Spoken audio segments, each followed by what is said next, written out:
Primera de Pedro, capítulo 2, versículos del 4 al 10. Y el día de hoy vamos a ver algo que es muy importante para nosotros como creyentes. Y lo que vamos a estar estudiando mientras ustedes lo van buscando es o son los beneficios espirituales. Con frecuencia hacemos mucho énfasis en cuáles son nuestras obligaciones, es decir, qué es lo que yo tengo que hacer ahora que soy creyente, ¿verdad? Dios, ¿qué espera de mí?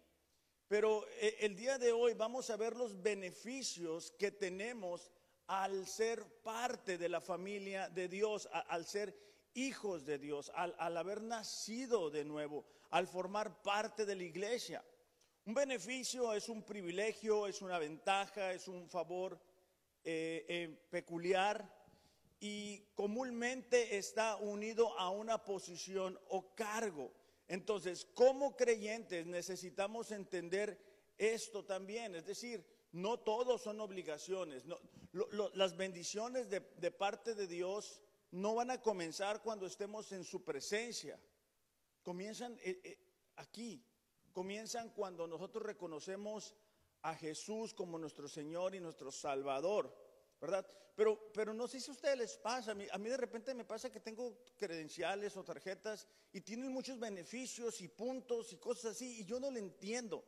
Este año, pues ya, bueno, ya tengo rato, ya tengo 41 años. Entonces siento que muchas cosas como que no le sé y ahí me quiero quedar. No sé si me estoy explicando, como que ya no quiero modernizarme, por así decirlo. Y estoy haciendo un esfuerzo enorme por modernizarme y ese tipo de cosas. Y dentro de eso, es que tengo algunas credenciales o tarjetas que me dan beneficios y yo no los quiero usar o no los sé usar, no sé cómo moverle y que pícale un botón y que pícale allá y que manda. No me siento muy cómodo haciendo ese tipo de cosas.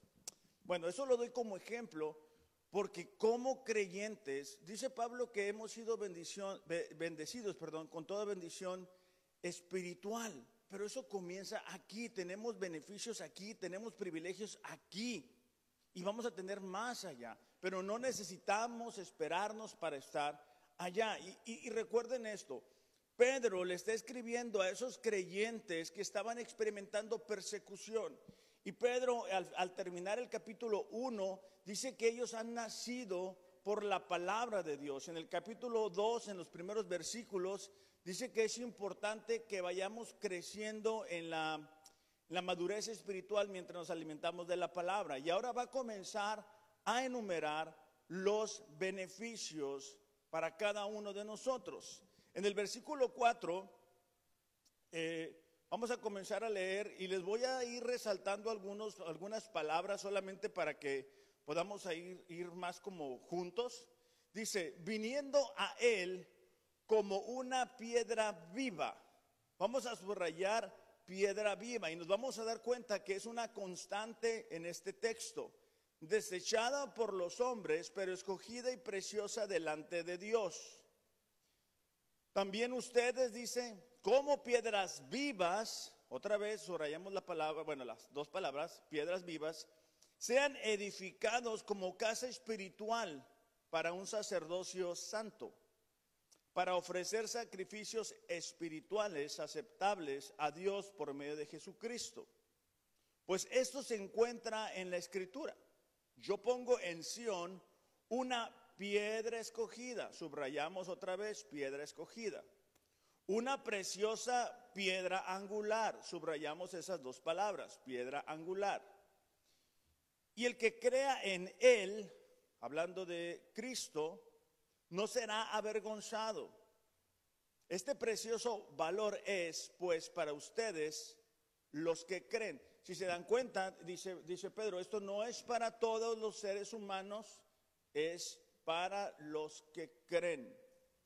Pero para los que no creen, la piedra que desecharon los constructores, otra vez subrayamos piedra, esa en piedra angular se ha convertido. Volvemos a subrayar piedra angular. Versículo 8, y piedra de tropiezo.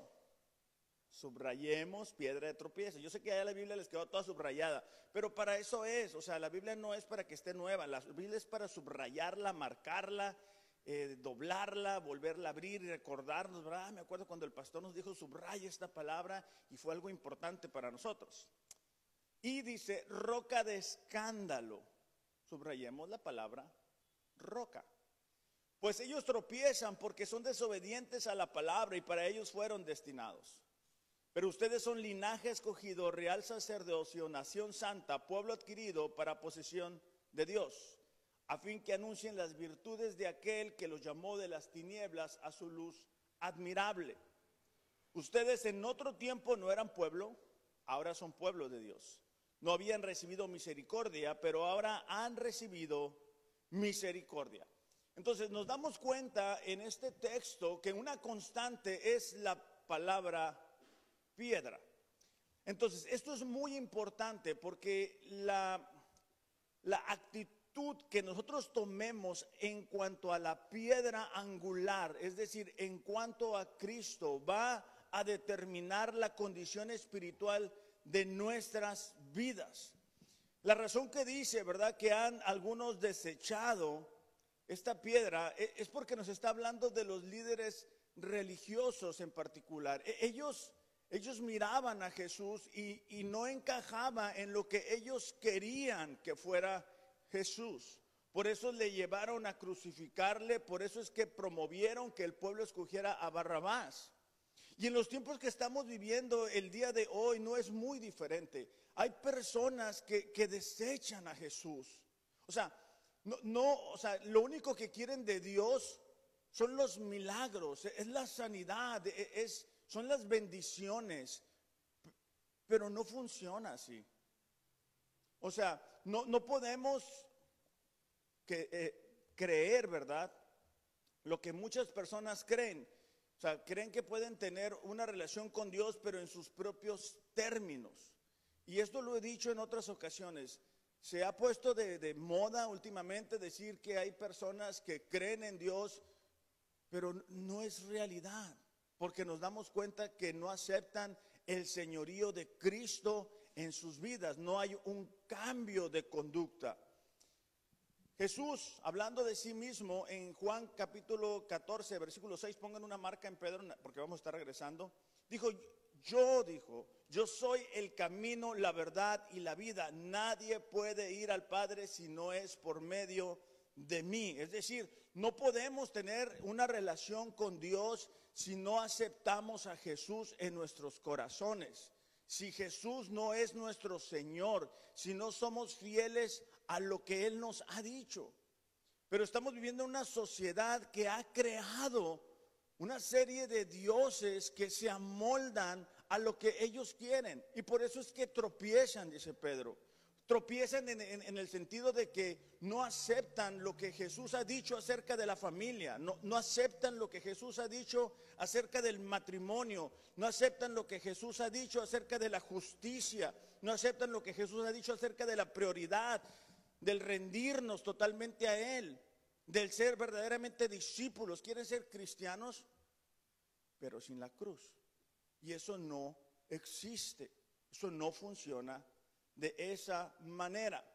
Entonces, esta mañana vamos a estudiar cuáles son esos beneficios que nosotros, como creyentes, o sea, nosotros sí aceptamos esa piedra. Nosotros sí aceptamos a Jesús. ¿Verdad que sí? ¿Sí? No los noto muy convencidos. ¿Verdad que sí? Ok. Gracias por los que contestaron.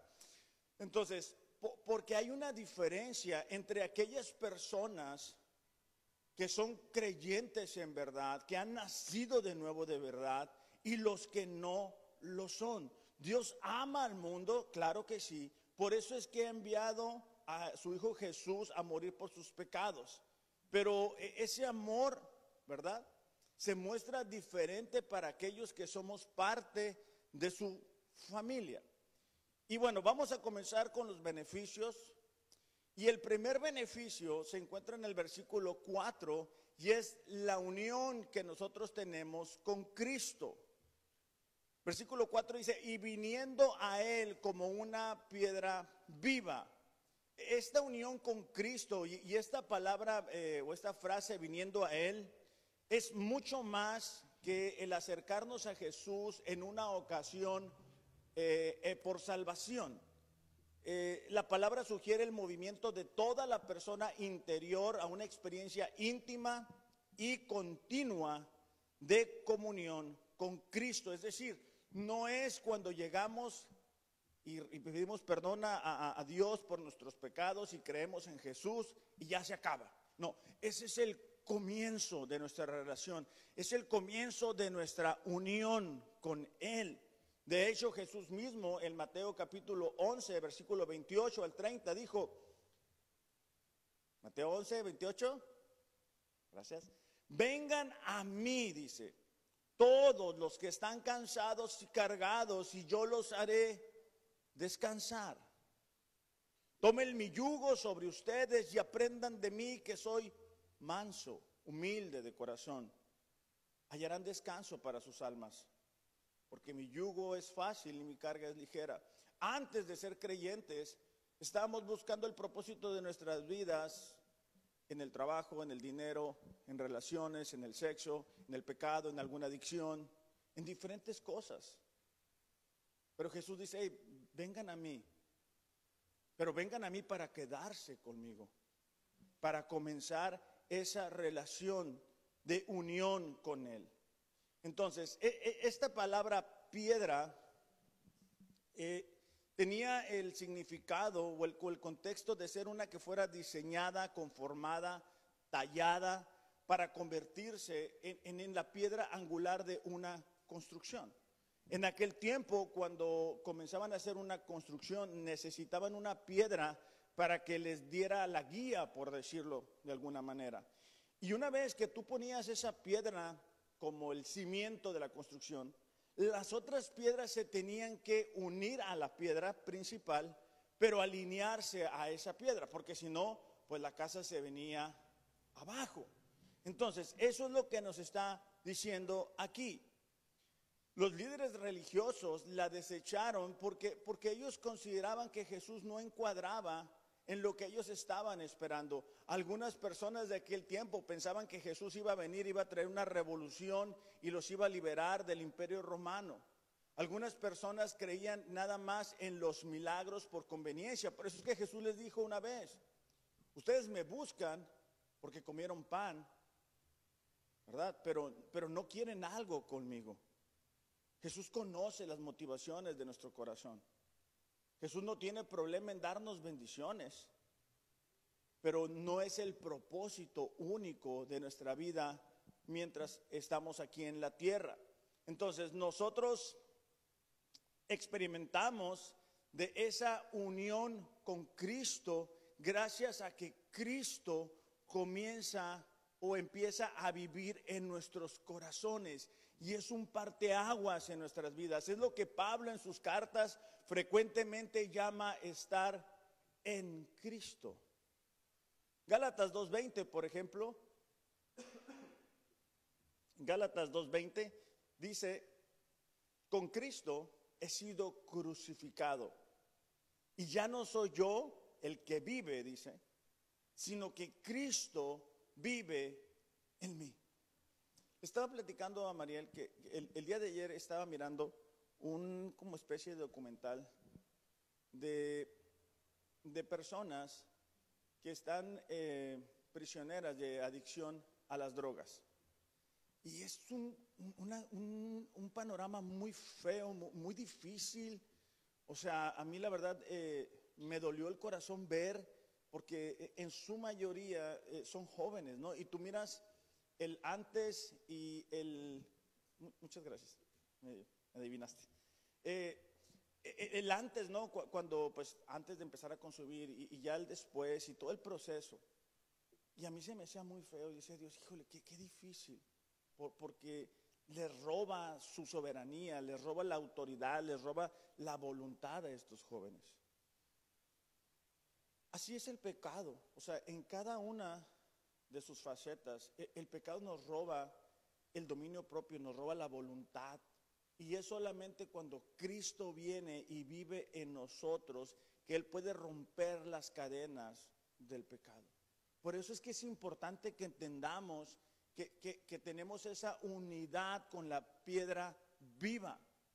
El hecho que diga que es una piedra viva nos habla de la resurrección de Cristo, porque Cristo al resucitar da muestra que Él venció a la muerte, Él venció al pecado, el sacrificio por nosotros fue satisfecho. Entonces nos da la oportunidad de vivir de una manera diferente. O sea, lo que antes hacíamos porque estábamos atados a un pecado, lo podemos dejar de hacer gracias a nuestra unidad o nuestra unión con Cristo. Aquellos que experimentamos algún tipo de pecado así fuerte, sabemos que uno lo cometía y después te sientes mal.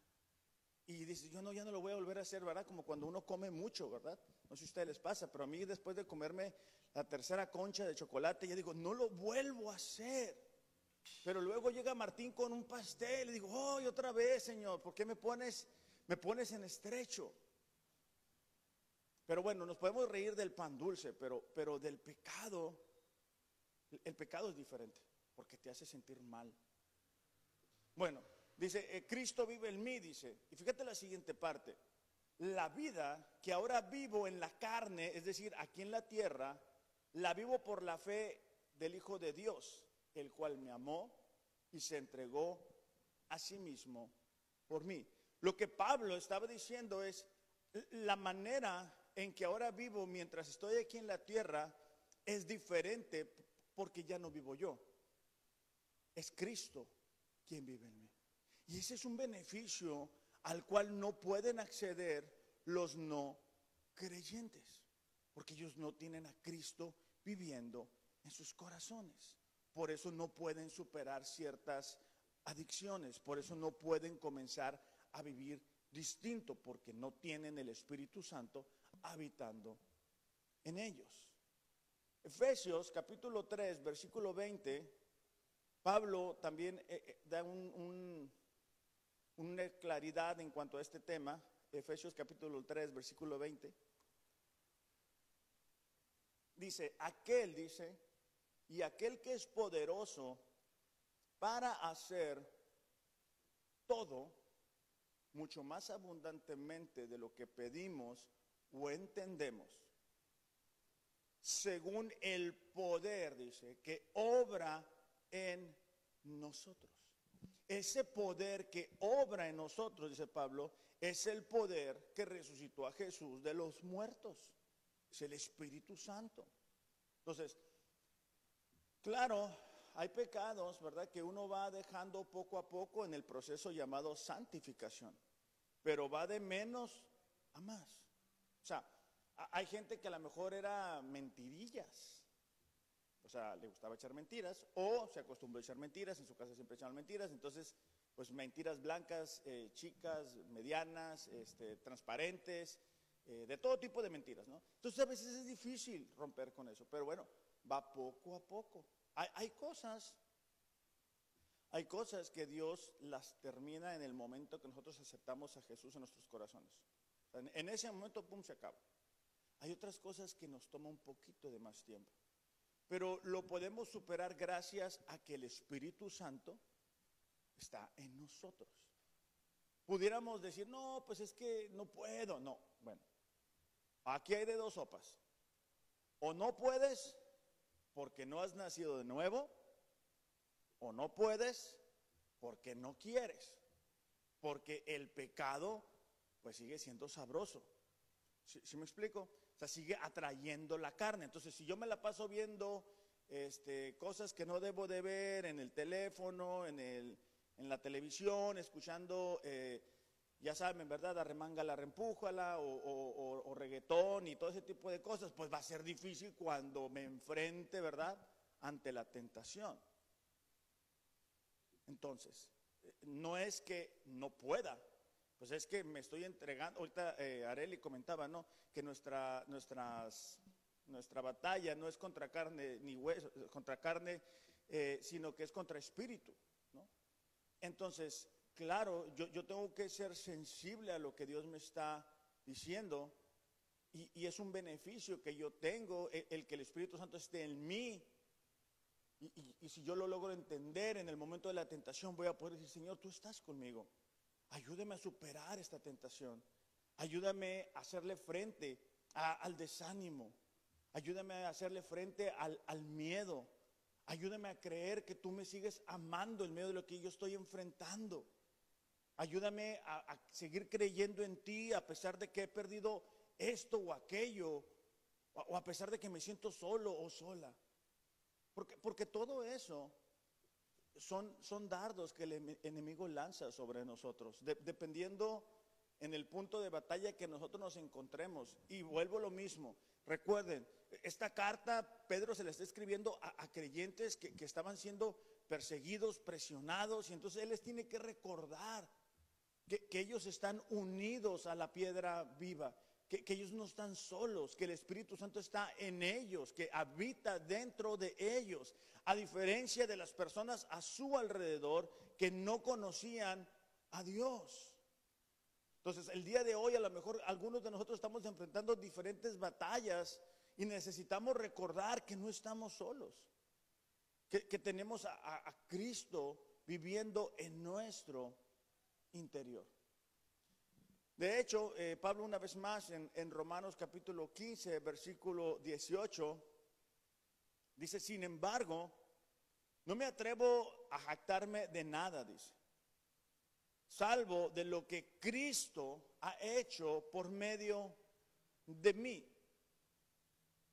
al llevar a los gentiles a Dios a través de mi mensaje y de la manera en que he trabajado entre ellos. O sea, Pablo estaba diciendo, yo entiendo que la función que yo he hecho para alcanzar a los gentiles, yo solamente soy el recipiente a través del cual Dios cumple su obra. Solamente soy el instrumento a través del cual Dios alcanza a las personas. No decía, bueno, yo soy el superapóstol, ¿verdad? Como se escucha el día de hoy con gran frecuencia, ¿verdad? No, decía, hey, yo entiendo, dice Pablo, que es Cristo viviendo en mí. Por eso es que él podía superar los momentos de prisión, por eso es que él superaba esos momentos de traición, esos momentos difíciles. ¿Por qué? Porque él podía reconocer que Cristo estaba viviendo dentro de él. De hecho, un pasaje muy conocido en Juan capítulo 15, versículo 5, Juan capítulo 15, versículo 5, dice, yo soy la vid, hablando Jesús, y ustedes son las ramas. Los que permanecen en mí y yo en ellos producirán mucho fruto, porque separados de mí no pueden hacer nada. O sea, Jesús estaba dando este ejemplo, ¿verdad? De una plantita y cómo las ramas se alimentan a través de la vid.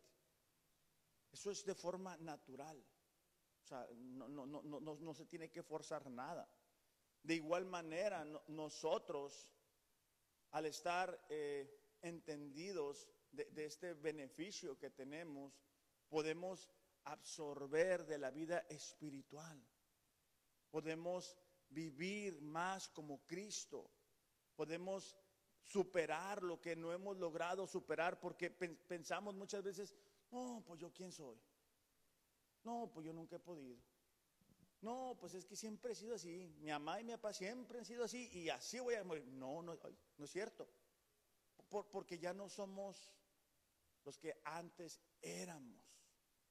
Es Cristo viviendo en nosotros. Ese es el primer beneficio, ¿ok? No se nos debe de olvidar.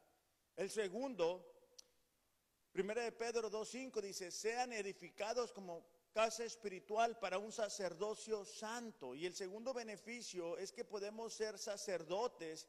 Y aquí me quiero enfocar en algo que es muy importante, y es que tenemos acceso a Dios. El problema que muchas veces encontramos cuando escuchamos la palabra sacerdocio, que somos sacerdotes, es que lo relacionamos con la Iglesia Católica y ese concepto antibíblico que se maneja ahí. Entonces, ay, aquí, ¿cómo le hacemos? O sea, ¿esto cómo se maneja? ¿Esto cómo aplica para nosotros? Y es que ahora, una vez más, ¿verdad? Al estar en Cristo tenemos acceso a Dios, podemos acercarnos a Él.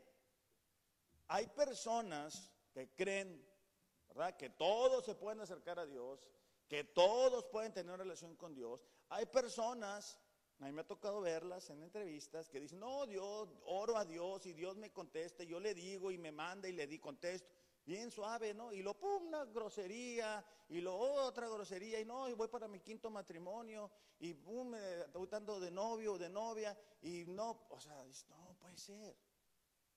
Es por esa idea. Pero mira, vamos a leer juntos Colosenses capítulo 1, versículo 21 y 22. Pablo está haciendo la explicación a la iglesia de Colosa de la diferencia que existe para los creyentes y para los no creyentes. ¿Okay? Él no quiere hacer sentir mal a los no creyentes porque esta carta no está dirigida para ellos. Él está queriendo ayudarles a entender el beneficio a los creyentes que ahora tienen por su relación con Cristo. ¿Ya estamos ahí? Dice, antes, dice, estaban lejos de Dios. ¿Antes cuándo? Antes de llegar a Cristo. Eran sus enemigos. Estaban separados de Él por sus malos pensamientos y acciones. Pero ahora Él los reconcilió consigo mediante la muerte de Cristo en su cuerpo físico. Como resultado los ha trasladado, fíjate la siguiente frase, a su propia presencia. No es algo que va a suceder cuando ya no estemos aquí. Es algo que ya tenemos acceso, que podemos acercarnos a Dios. Y ahorita lo vamos a, bueno, déjame terminar de leer ahí. Como resultado los ha trasladado a su propia presencia. Ahora ustedes, dice, son santos, libres de culpa, pueden presentarse delante de Él sin ninguna falta. Ok, entonces, híjole, es que tengo otros textos, pero no me quiero detener mucho ahí. Pedro entendía que el sacerdocio en el antiguo pacto era muy importante. El sacerdote no podía decir, bueno, hoy tengo ganas de acercarme a Dios, voy a pasar, ¿verdad?, al lugar santísimo. El sacerdote solamente podía acceder al lugar santísimo una vez al año. Y era ahí, ¿verdad?, donde él tenía que cubrir los pecados. Vamos a leer Levítico 16:2, porque esto es muy importante. Dice, el Señor le dijo a Moisés, advierte a tu hermano Aarón, porque Aarón era el sacerdote, que no entre cuando quiera. Me gustó esta expresión. No entre cuando quiera en el lugar santísimo, que está detrás de la cortina interior. Si lo hace, morirá. Pues allí está la tapa del arco, el lugar de la expiación, y yo mismo, dice, estoy presente en la nube que está sobre la tapa de la expiación. O sea, Dios le dice a Moisés, oye Moisés, mira, dile a tu hermano Aarón que él es el sacerdote, pero aquí no va a entrar como cuando él quiera. O sea, es una vez al año. No es nada más así. De hecho, en el Antiguo Testamento hay varios ejemplos de personas que quisieron hacer las funciones del sacerdote. Por ejemplo, Core, lo pueden anotar si gustan y ustedes ya lo repasan en su casa porque si no, no vamos a terminar el día de hoy. Su historia está en Números 16, del 1 al 40.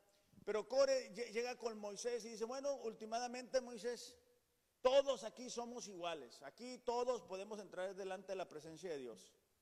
Para hacer la historia corta, dice Moisés, ok, vamos a pedirle a Dios, y se abre la tierra y se lleva a Coré y a toda su bolita, ¿verdad? Como decíamos hace años. Se los lleva y se los tragó la tierra. De ahí yo creo que surge la expresión, ¿verdad? Yo no lo encuentro como si lo hubiera tragado la tierra. Pero bueno, Core y sus compañeros dijeron, nosotros podemos ser sacerdotes, no necesitamos a Aarón, nosotros también podemos, y ahí están las consecuencias. También, cuando el rey Saúl está esperando al profeta, y dice, bueno, últimamente ya tardó mucho, yo puedo ofrecer los sacrificios, no pasa nada. Y él hace los sacrificios, y cuando llega Samuel dice, ¿qué hiciste? No, pues es que no llegabas, y pues yo me aventé la función de ofrecer los sacrificios. ¿Se acuerdan de esa historia? Okay, es por haber creído que podía fungir como un sacerdote. Hay otro ejemplo cuando Usa, el rey, después de muchos años, Usa no es un rey, Usa toca de manera imprudente el arca de Dios y le cuesta la vida. El que sí era el rey Usías, que quiere entrar otra vez y fungir como un sacerdote, y Dios lo castiga. Son ejemplos nada más que yo les quiero dar para que nos demos cuenta de lo que Pedro tiene en mente cuando habla de un sacerdocio. No lo que nosotros hemos visto en algunos lugares. Ahora les voy a dar algunas características rápidamente de un sacerdote para que vean cómo aplica eso a nosotros. Porque si la Biblia te dice que tú eres sacerdote, y dices, qué buena onda. ¿Y eso qué? ¿Cómo funciona? ¿Cuál es el beneficio? Bueno, podemos acceder a Dios, pero quiero que vean las características. Y la número uno es que los sacerdotes eran elegidos por Dios. Éxodo 28:1 dice, entonces harás que se acerque a ti de entre los israelitas tu hermano Aarón, con él sus hijos, para que me sirvan como sacerdote. Aarón con Nadab, Abiú, Eleazar e Itamar, hijos de Aarón. Okay. O sea, ahí no dijo Dios, bueno, a ver, aquí estamos entre el pueblo de Israel, ¿quién quiere ser sacerdote? Levanten la mano. No funciona así. El sacerdocio, Dios lo levantó de una tribu, de una familia. Ellos fueron elegidos así.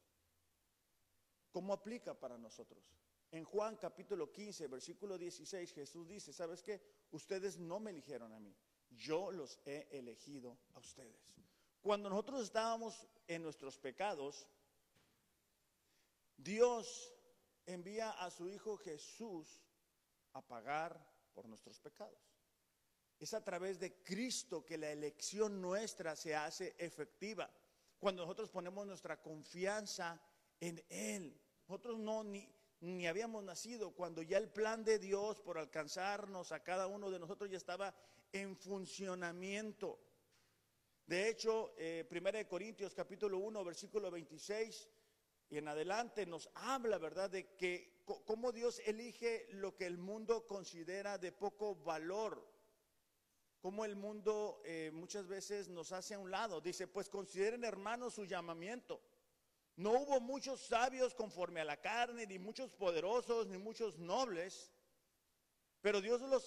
sino que Dios ha escogido lo necio del mundo para avergonzar a los sabios. Dios ha escogido lo débil del mundo para avergonzar a lo fuerte. Dios ha escogido lo vil, despreciado del mundo, lo que no es, para anular lo que es, para que nadie se jacte en su presencia. ¿Qué está diciendo Pablo? Pablo está diciendo, Dios te escogió así como eras, para que fueras humilde, para que te dieras cuenta que no había nada digno de elogio en tu vida. Las personas cuando se sienten autosuficientes, cuando se sienten que están bien, no vienen a Cristo y tropiezan con Él. ¿Te acuerdas cuando Jesús se encuentra con un joven rico y el joven rico le dice, bueno, ¿qué puedo hacer para heredar la vida eterna? Los mandamientos, ya dice él, ya me los aventé, según él, ¿no? Bueno, que va y dice, ve y vende todo lo que tienes y sígueme. Y dice, no, pues, mejor no.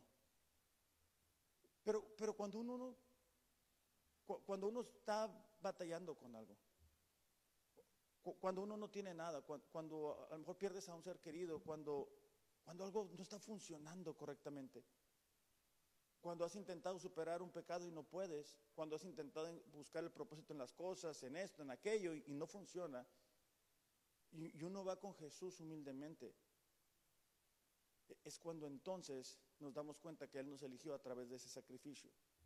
¿Ok? Pero no es por nuestro alto valor.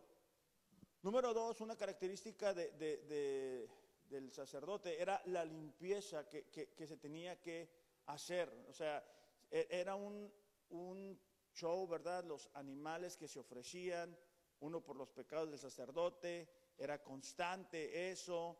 Había ofrendas de expiación, ofrendas quemadas, consagraciones, ofrendas mecidas, todo eso para el sacerdote. No lo vamos a leer todo porque son 40 versículos, está en Levítico 8. Pero solamente quiero que leamos juntos Levítico 8, versículo 24. Porque para Dios era importante que los sacerdotes experimentaran esa limpieza espiritual para poder fungir en esa función. Dice, a continuación Moisés presentó a los hijos de Aarón. Fíjate la siguiente parte. Acuérdate que Aarón era el sacerdote y sus hijos por ahí iba a caminar la línea, ¿ok? Y les untó un poco de sangre en el lóbulo de la oreja derecha. ¿Para qué? Para recordarles que era importante para ellos escuchar la palabra de Dios. Para nosotros como sacerdotes es muy importante escuchar la palabra de Dios. No escuchar las emociones, no escuchar lo que la sociedad dice, no escuchar lo que el pecado nos dice, no escuchar lo que el pasado nos dice, no escuchar lo que la culpa, la condena, no, escuchar lo que la palabra de Dios dice. Por eso es que le iban a poner en la oreja derecha. Después dice, en el pulgar de la mano derecha. Esto simbolizaba la conducta del sacerdote, debía de regirse conforme a la palabra de Dios para actuar en justicia y rectitud. Por eso debía de ponerlo en el pulgar de la mano derecha. En el dedo gordo del pie derecho, eso implicaba el caminar del sacerdote de acuerdo a las ordenanzas de Dios. Luego salpicó el resto de la sangre por todos los lados del altar. Entonces, ahí era el sacrificio, las ofrendas. Eso nos habla de la limpieza que el sacerdote tenía que experimentar para poder funcionar. ¿Ok? ¿Cómo aplica eso para nosotros? Juan 13:8 dice, cuando Jesús está ahí con los discípulos y le está lavando los pies, y Pedro dice, jamás me lavarás los pies. No sé si se acuerdan de ese texto. Y Jesús le dice, si no te lavo, no tienes parte conmigo, le respondió Jesús. Nosotros al creer en Jesús somos limpiados de nuestros pecados. Tito 2:14 dice, Él se dio por nosotros para redimirnos, es decir, para pagar el rescate ¿de qué? De toda iniquidad, de todo pecado, y purificar para sí un pueblo, para que se relaje, para que viva feliz toda la vida. No, dice un pueblo posesión suya, celoso de buenas obras. ¿Ok? Ahora, cuando nosotros venimos a Cristo, ya no somos independientes. O sea, ya no somos como antes éramos. Somos posesión de Dios, porque Dios pagó un alto precio por nuestras vidas, precio de sangre. La fricción surge cuando yo quiero seguir haciendo lo que yo quiero seguir haciendo. Hace un tiempo me tocó platicar con una pareja, híjole, bien difícil, ¿no? Bien difícil. Y llegamos al punto, porque yo platicaba con ellos y topaba como con una pared, ¿no? Entonces, el deseo de mi corazón es que cada persona en que se integra a la iglesia pueda crecer, pueda madurar espiritualmente. Pero yo no soy el Espíritu Santo, o sea, yo no puedo obligar a una persona a que cambie. Entonces yo llegué al punto con ellos y dije, miren, ¿saben qué? Es que yo les estoy dando un consejo, yo les estoy diciendo que hagan esto y ustedes vuelven a la siguiente sesión y estamos iguales porque pues no quieren cambiar. Entonces ahí surgió de lo más profundo del corazón de la mujer y me dijo, es que ¿sabes qué? Me dijo, la verdad, yo ya no quiero nada con Dios. ¿Por qué? Me dijo, porque yo sé que cuando yo acepte lo que tú me estás diciendo, me vas a quitar la cheve, me vas a quitar el baile, me vas a quitar las fiestas, me vas a quitar esto, me vas a quitar los tatuajes, me vas a quitar todo, me dijo. Okay. Entonces, no, le dije, yo no te voy a quitar nada. Tú sola lo vas a rendir cuando te des cuenta que todo eso que tú estás practicando te tiene en la condición en la que estás el día de hoy. Pero no quieres, digo. ¿Y sabes por qué no quieres? Porque amas más al pecado que a Dios. Y eso es porque no has nacido de nuevo. Yo me acuerdo también de otra persona que venía y que me dijo, no, pues a mí me gusta echarme una chevecha, ¿verdad? Se me chupa la cabeza, y así, ya con la chevecha, yo puedo cumplir la gran comisión. Y luego me acuerdo y me da de todo, ¿no? Porque me dijo, entonces, ¿cómo le hago para acercarme a ellos? Pero así como ya en su papel, ¿no? Ya así, a toda potencia. ¿Cómo le hago? Tengo amigos que les gusta la cerveza, tengo que ir por ellos. Dios me dijo, ser pescador de hombres. ¿Ah? No, sí te llamó a ser pescador de hombres, pero vamos a ver esto. Él había traído un caso muy severo de desánimo profundo, depresión, gracias. Y estuve, por la gracia de Dios, trabajando con él y en eso, ¿no? Entonces le dije, oye, una pregunta. Cuando empezamos a platicar y empezamos a trabajar y demás, dime cómo te hubiera ayudado que yo te hubiera dicho, mira, llegué a la tienda y te compré un Six, vamos echándonos unas. Y ya con eso se te va la depresión. No, pues no, exactamente. Le digo, porque a tus amigos no les va a ayudar eso. O sea, ¿qué hay diferente en ti? Okay. Y eso nos habla de lo importante que es que Dios nos limpia. Para que la gente que antes que nos conocía, ¿verdad? Que sabía que éramos bien mentirillas, que andábamos haciendo las cosas mal, quizá éramos infieles, quizá vestíamos de cierta forma, teníamos ciertas prioridades, nuestras pláticas eran en un sentido, digan, caray, ¿qué pasó contigo?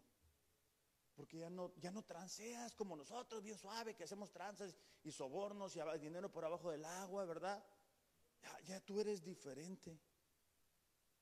O sea, ¿por qué no le das mordida al policía? ¿O por qué no haces esto? Bueno, eso nos habla de la limpieza que Dios hace en los creyentes. ¿Ok?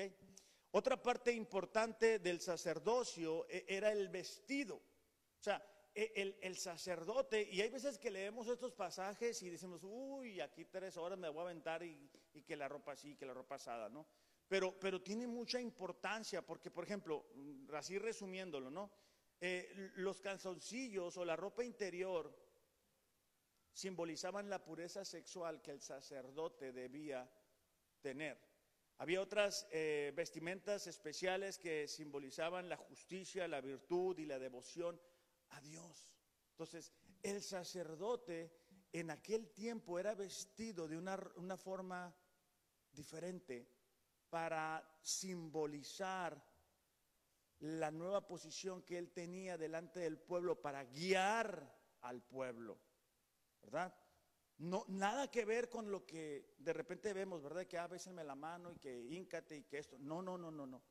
Era el sacerdote representando a Dios delante del pueblo. Pero esto tenía un significado muy importante y no era que él se viera bien vestido únicamente. Salmo 122, versículos 9 y 16 dice, vístanse de justicia sus sacerdotes. Es decir, Dios estaba esperando que los sacerdotes vivieran conforme a su palabra y guiaran al pueblo. O sea, ellos estaban encargados de mostrar al pueblo la santidad. Dice, canten con gozo sus cantos. Versículo 16, vestiré a sus sacerdotes con santidad, sus fieles servidores cantarán de alegría. Entonces nos habla de la vestimenta. Nosotros, en el nuevo pacto, hemos sido vestidos de justicia. No lo busquen, yo se los voy a leer.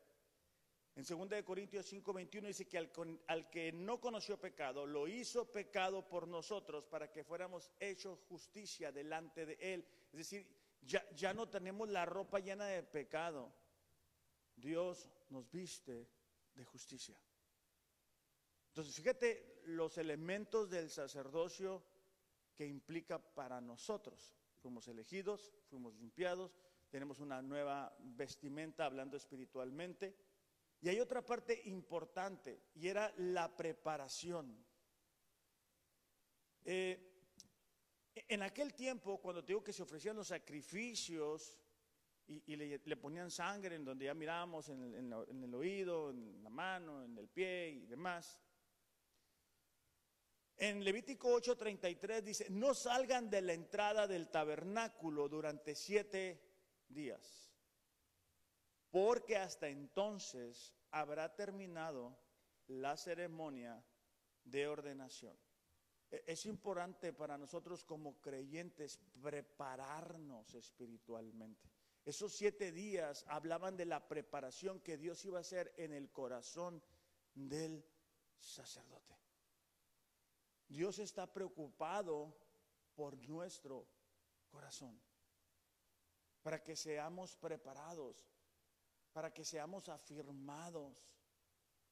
Aún Pablo, cuando es alcanzado por Dios, en Gálatas capítulo 1 versículo 15 dice, pero cuando Dios que me apartó desde el vientre de mi madre y me llamó por su gracia, tuvo a bien revelar a su Hijo en mí para que yo anunciara entre los gentiles.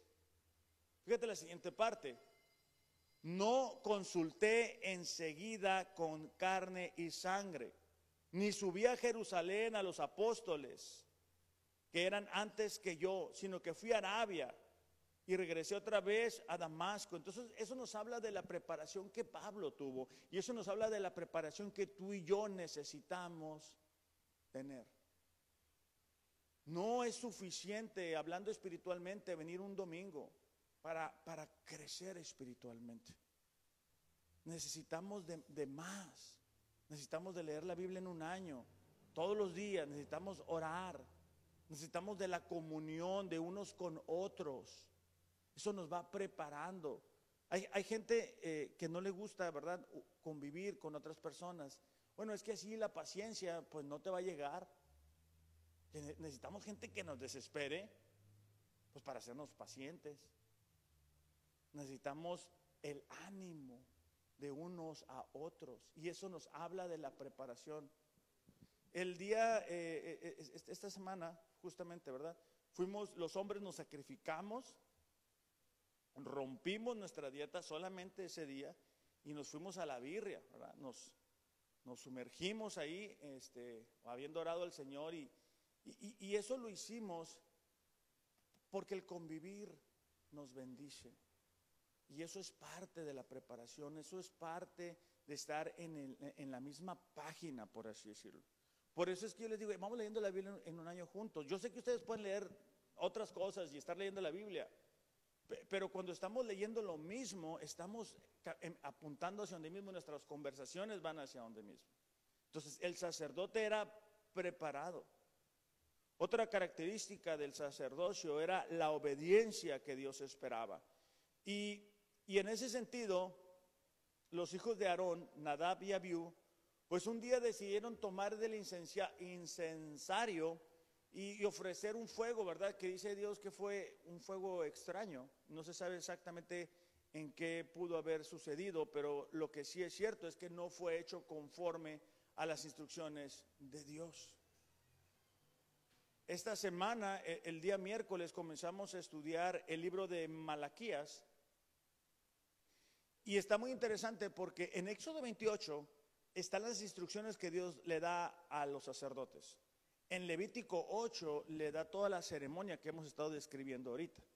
Pero en Malaquías, muchos años después, Dios comienza a comparar lo que Él ordenó con lo que estaba haciendo el pueblo y viendo la diferencia. Y en Malaquías capítulo 2, versículo 5 dice así: el propósito de mi pacto con los levitas, es decir, con los que iban a ser sacerdotes, era darles vida y paz. Y fue eso lo que les di. De ellos se requería que me reverenciaran, es decir, que me obedecieran, y lo hicieron en gran manera y temieron mi nombre. La verdadera instrucción estaba en su boca y no se hallaba iniquidad en sus labios. En paz y en rectitud caminaba conmigo y apartaba muchos de la iniquidad.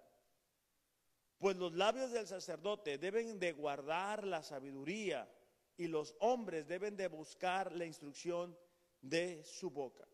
Entonces, otra característica del sacerdocio es la obediencia. Dios espera que nosotros seamos obedientes. Entonces recordemos, fuimos elegidos, fuimos limpiados por Dios, hemos sido llamados a vivir de una manera, obediente, habiendo sido preparados. Y por último, vamos a ver el tercer beneficio que tenemos al ser creyentes. 1 Pedro 2:5 dice que hemos sido llamados para ofrecer sacrificios espirituales aceptables por medio de Jesucristo. Entonces, ¿en qué consisten estos sacrificios que ahora podemos ofrecer? A lo mejor tú crees ofrecerle algo a Dios. Y fíjate que el miércoles estábamos leyendo en el libro de Malaquías cómo Dios le comienza a reclamar a su pueblo, porque el pueblo comenzó a llevarle, en aquel tiempo, ¿verdad? Se llevaban los animales y todo eso para los sacrificios, y Dios le dice, oye, a ver, espérame, me estás trayendo lo que tú no quieres, me estás trayendo animales cojos, animales ciegos, animales que están enfermos, y dice él, a ver, llévaselo a tu gobernante, a ver qué cara te pone. Entonces, nosotros necesitamos ofrecer esos sacrificios, pero pues ¿cuáles? Bueno, número uno son nuestros cuerpos, ¿verdad? El sacrificio espiritual que honra a Dios empieza cuando nosotros le ofrecemos todo lo que somos, nuestra mente, cada parte de nuestro cuerpo, nuestros ojos. Muchas veces no se los ofrecemos a Dios y andamos viendo lo que no debíamos de ver. Nuestra boquita, ¿verdad? No se la ofrecemos a Dios y empezamos a decir de todo y hablar de todo y exagerar de todo, porque el chisme, dice Proverbios, que es agradable, pero que después se vuelve como arena en la boca. Porque cuando estamos en el lavadero, ¿verdad? La carne se está alimentando como si nos estuviéramos comiendo una hamburguesa. Pero después, cuando se acaba esa conversación, cuando cuelgas el teléfono, cuando dejas de enviar el último mensaje de WhatsApp, el Espíritu Santo te empieza a decir, ¿qué acabas de hacer? Entonces, cuando nosotros nos rendimos, nuestros cuerpos, nuestras manos, nuestros ojos, nuestros pies, estamos en problemas. No es lo que Dios espera. Romanos 6:13 dice, no dejen que ninguna parte de su cuerpo se convierta, fíjate la siguiente parte, en instrumento del mal para servir al pecado. O sea, cuando nosotros dejamos que nuestra boca la use el diablo, es un instrumento que él usa para dividir una relación, para romper la confianza, para difamar a alguien, para atacar a alguien. Cuando nosotros dejamos que nuestros ojos vean lo que no es correcto, es un instrumento del mal que nos va a traer consecuencias. En cambio, entréguense completamente a Dios, porque antes estaban muertos, pero ahora tienen vida nueva. Así que usen todo su cuerpo como un instrumento para hacer lo que es correcto para la gloria de Dios. Pablo les está diciendo, antes ustedes estaban muertos espiritualmente, iban al infierno, ahora van al cielo, van a estar con Dios, tienen toda bendición espiritual. ¿Por qué sigues permitiendo que el diablo use tu cuerpo? No debería de ser así. Entonces, los sacrificios, las ofrendas que nosotros podemos ofrecer a Dios, primeramente va a ser nuestro cuerpo. Esos son los sacrificios espirituales. Número 2 es la alabanza. Hebreos 13:15 dice, ofrezcamos continuamente mediante él sacrificio de alabanza, es decir, el fruto de labios que confiesen su nombre. Es cuando nosotros hablamos de las virtudes de Dios. Nosotros en nuestras conversaciones deberíamos estar platicando de lo bueno que es Dios, de lo fiel que es Dios, de las promesas de Dios, de lo que Dios nos dijo a través de su palabra. No deberíamos estar hablando de otras cosas. Claro, entiendo que hay otras cosas que platicar, sí, pero la prioridad de nuestras conversaciones debería de ser, o debe de ser, Dios.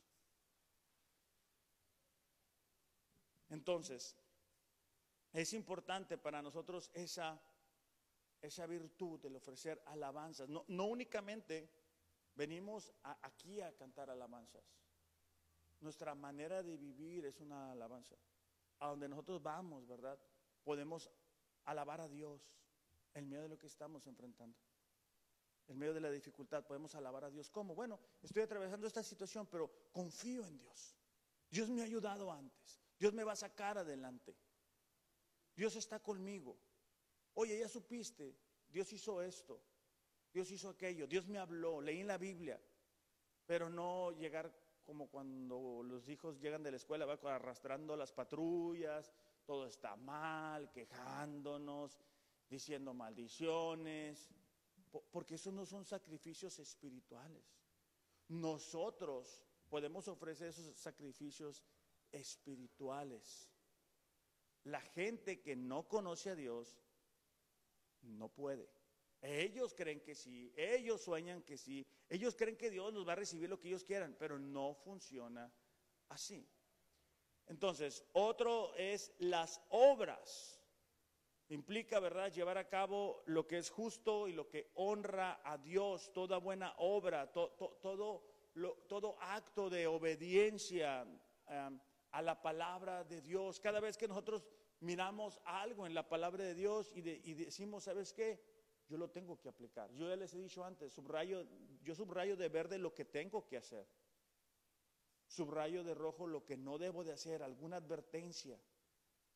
Por eso es que les digo, vamos leyendo Proverbios uno por día. ¿Para qué? Para poder mejorar nuestras relaciones. Porque eso es honrar a Dios. Eso es lo que verdaderamente Dios quiere hacer acerca de nuestras vidas. Estamos en tiempos donde muchas personas, muchas iglesias creen que adorar a Dios es emociones, es yo siento. Y no necesariamente es así. Es parte, claro que sí. Pero si yo siento algo y mi conducta no refleja mi relación con Dios, ¿de qué sirve?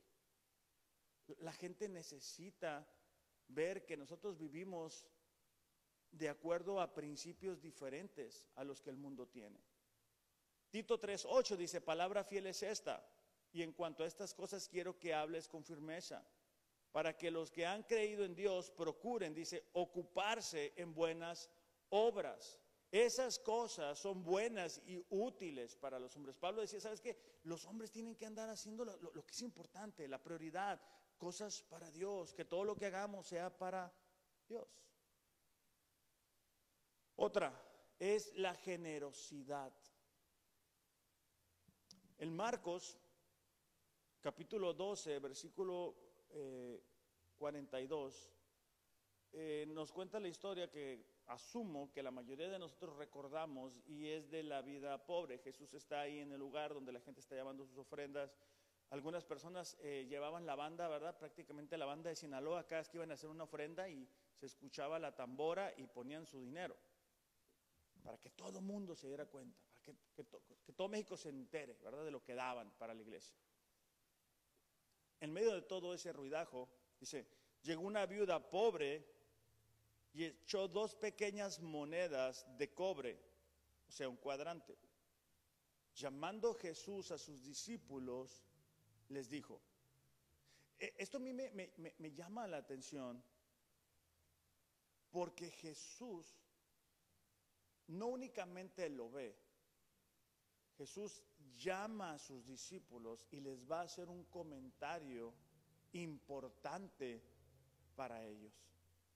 Dice, llamando Jesús a sus discípulos, después de haber visto lo que hizo esta mujer, Él dice, vengan, en verdad les digo, dice, que esta viuda pobre echó más, fíjate esa parte, echó más que todos los contribuyentes al tesoro. Más. Porque todos ellos echaron de lo que les sobra. Pero ella, de su pobreza, echó todo lo que poseía. Todo lo que tenía para vivir.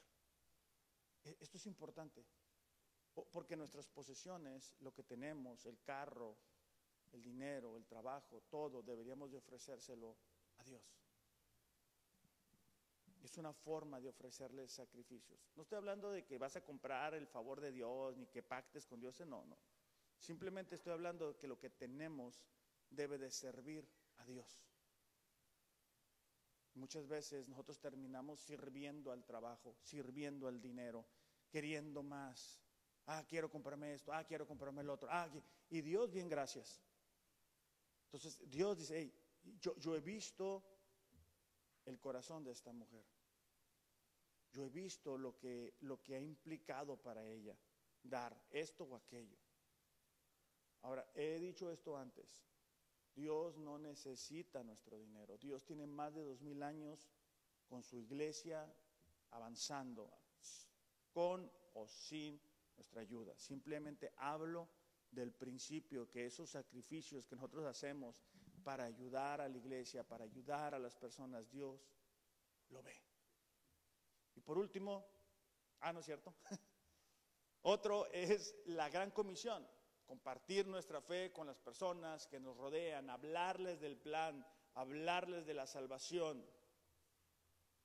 Otro sacrificio es el amor que debemos de tener los unos por los otros. Juan 13:34 dice: un mandamiento nuevo les doy, que se amen los unos a los otros como yo los he amado. Así también se amen unos a otros. En esto dice, conocerán que son mis discípulos. El amor que nosotros nos tengamos, ¿verdad? El amor que nos mostramos cuando se acaba la reunión y nos quedamos y nos escuchamos y nos apoyamos y nos respaldamos. El amor que nos mostramos cuando uno de nosotros no viene o una no viene y le marcamos y estamos ahí con ella. El amor que nos mostramos cuando al salir olvidamos un poco nuestra agenda, ¿verdad? Tan ocupada, y nos detenemos y decimos, hey, ¿qué tal? ¿Cómo estás? Quiero escucharte. ¿Cómo te sientes? ¿Qué está pasando contigo? ¿Verdad? Pero no, a veces salimos como si trajéramos mucha prisa, como si se estuviera quemando la iglesia. Y ahorita podemos mostrarnos amor.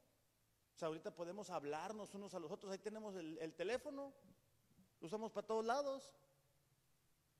¿Por qué no utilizarlo, verdad? Para mostrar el amor unos por otros. Si es necesario corregir, decir, hey, ¿sabes qué? Te quiero platicar esto. Y por último, ahora sí ya es el último, son nuestras oraciones. En Apocalipsis capítulo 8, versículos 3 y 4, dice, otro ángel vino y se paró ante el altar con un incensario de oro y se le dio mucho incienso para que lo añadiera a las oraciones de todos los santos sobre el altar de oro que estaba delante del trono. De la mano del ángel, dice, subió ante Dios el humo del incienso con las oraciones de los santos.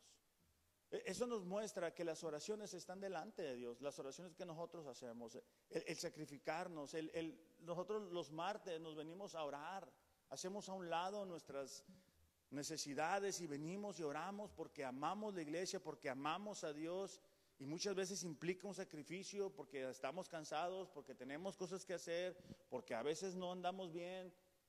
Y eso es parte de... Y todo esto, iglesia, son los beneficios que nosotros tenemos. Tenemos la unidad o estamos unidos con Dios. Tenemos la posibilidad de acceder a Dios como esos sacerdotes. Tenemos la posibilidad de ofrecer esos sacrificios espirituales. Y es importante que nosotros lo tengamos, porque al salir de estas cuatro paredes tú puedes decidir cómo vas a actuar. Vas a actuar como como ese creyente, como ese sacerdote, como ese intercesor. Vas a hacer ese sacrificio de alabar a Dios, ese sacrificio de amar a las personas difíciles, ese sacrificio de orar unos por los otros. ¿O qué vamos a hacer? Ahora, eso es una responsabilidad que cada uno de nosotros tiene. Y Pedro, recuerden, Pedro les está hablando a esos creyentes que están enfrentando persecución.